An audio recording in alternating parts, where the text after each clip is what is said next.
So yun guys, nandito ngayon tayo ngayon sa sa IBC.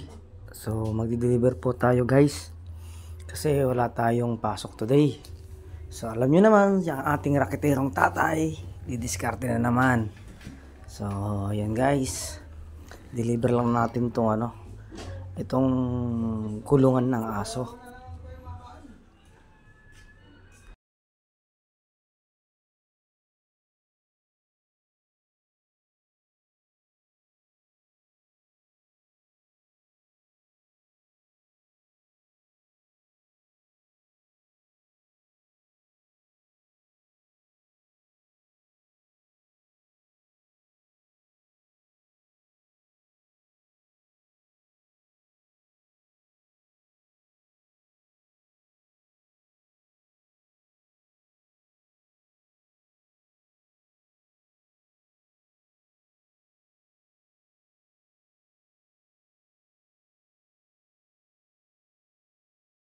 So dito na nga tayo guys, dito sa sa drop off.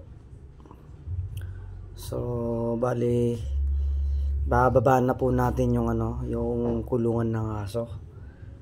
So yun, papakita ko po sa inyo yung yung pinadeliver po nilang kulungan ng aso. Ayan guys, tingnan nyo po, tingnan po natin. Yo, so maganda nga po siya, pero nga lang medyo mahal talaga kasi pagtanungan ko dun sa gumagawa, nasa 10,000 daw ang pagpapagawa nito. So yun guys, so dito na tayo, so babayad na tayo guys. So next ulit na vlog natin, follow na lang ng share ang may vlog. Okay.